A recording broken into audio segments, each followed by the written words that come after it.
sorry. What do we do now? I mean, I'm sorry, but I have to tell you that your mother's dead. What if Joyce Summers never died? One moment would completely change the trajectory of Buffy the Vampire Slayer, and by the end of this video, I'll show you the chain reaction that rewrites Buffy's entire life.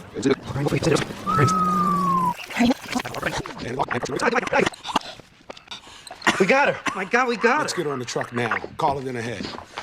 Never brought one back. Joyce Summers' death didn't just break our hearts. It changed the entire show. If Joyce had lived, could season 6 have even happened, or would Buffy have become a completely different Slayer? Let's discuss a chain reaction of events had Buffy's mom lived. Welcome to Sunnydale.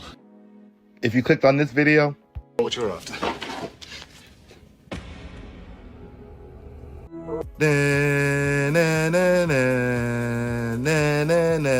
Boom! Buffy bot. Slayer's a robot. Did everybody else know the Slayer was a robot? Joyce Summers' death wasn't just tragic, it was the first time Buffy was powerless to help. Her strength and her weapons could do nothing. This is the moment that something changes inside Buffy. She learns even her powers have limits. But what if that never happened? What if Joyce survived? Not through magical intervention or superpowers, just that the surgery worked and she recovered and returned home to live her life. That's what it is, a beautiful miracle. Good as new. Buffy, thank God you found me. Today, let's discuss what actually changes if Joyce lives for the rest of the show. How it affects Buffy's battle with Glory, her resurrection, Willow losing control. I need help. Please. Please help me. You okay? Willow. And even the final battle. Let me know your thoughts in the comments. Was losing Joyce necessary? And was it what also helped Buffy step up to become the Slayer she needed to be? Or do you think she would have been better to have Joyce by Buffy's side from start to finish? In season 5, when Joyce dies, her death forces Buffy to confront something her Slayer's strength cannot touch. It teaches her that some lessons are random, human, and unfixable. Who's gonna make things better? Who's gonna take care of us? If Joyce lives, Buffy never sits on the floor whispering, "Mom, Mom, Mommy." She never learns that helplessness. Glory still rises, dawn is still the key, the apocalypse is still coming, but Buffy isn't fractured anymore. In the original timeline, she's fighting a god while watching her mother suffer in the hospital bed. She's splitting herself between Slayer and daughter, and she's exhausted before the final battle even begins. But in this timeline, she isn't. Joyce is home, recovering, and present. So when Glory captures Dawn, Buffy is operating from focus, not compounded grief. And when we reach the tower, when Buffy makes the impossible choice to sacrifice herself, it lands differently. Joyce can comfort Dawn, and she can also anchor the Scoobies. With Joyce alive, the emotional foundation of season 6 shifts before it even begins. What effect do you think Joyce would have had she lived through season 6? Let me know. In season 6, the gang still brings Buffy back. In canon, she returns to silence. Bills, pressure, responsibility are crushing her from every direction. But here, she returns to her mother. There's no financial freefall, she doesn't have to get a fast food job, and she doesn't have to become Dawn's primary caretaker overnight.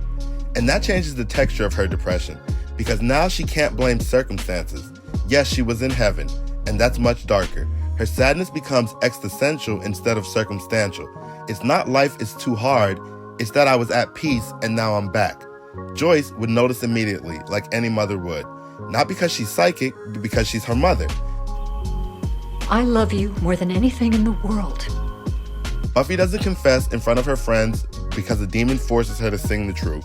She breaks in front of Joyce, she whispers it, and instead of being exposed, she's seen. That subtle shift matters. It prevents isolation from fully taking root.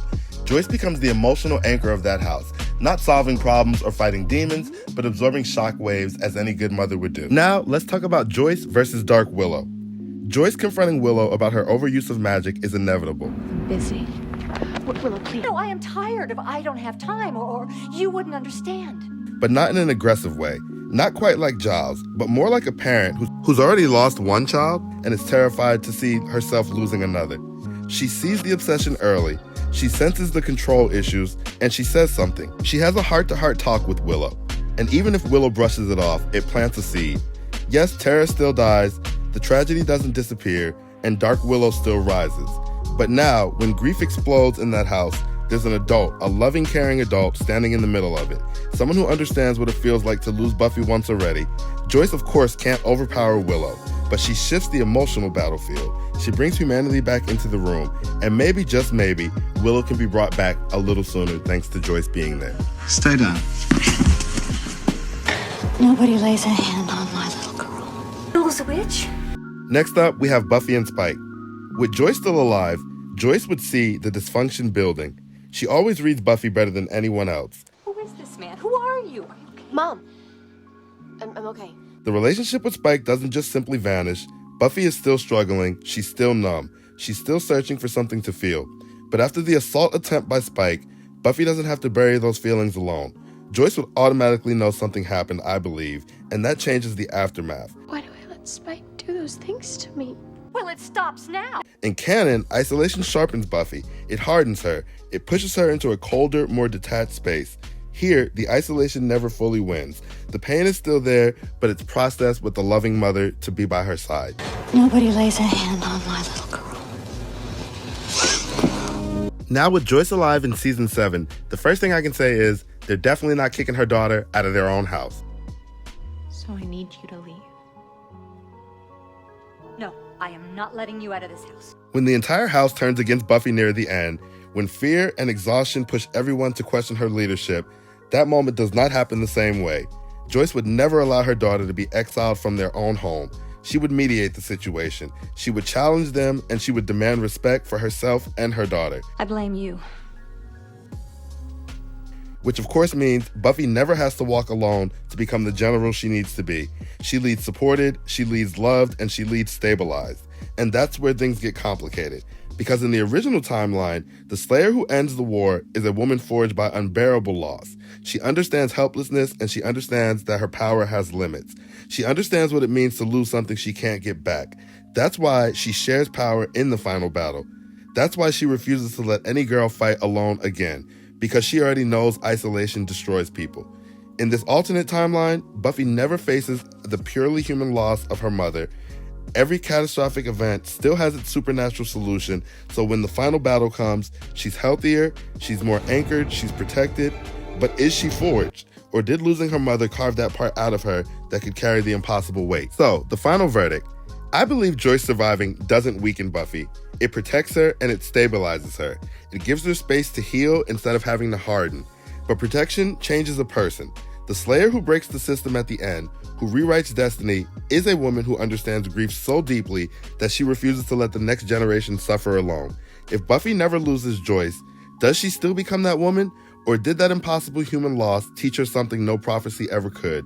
One life saved, one lesson never learned. I personally think having Joyce by her side through the end would have given us the same, if not a more powerful Buffy. But let me know what you think below in the comments. Do you think Buffy would be a stronger Slayer with her mother alive and by her side? Or did losing Joyce create the only version of Buffy capable of ending the war the way we saw in season 7? Of course, if you enjoyed the video, I'd appreciate if you hit like and subscribe. And if you have any scenarios or specifics where you think things would have been different with Joyce around, be sure to let me know in the comments below. I'd like to hear your ideas as well. And for more Buffy content just like Maybe this, dead, check out this video on but screen I'm now. still pretty. I'll catch you in the next one. Need a hand? No, thanks. I'm good. Slayer's a robot. Did everybody else know the Slayer was a robot?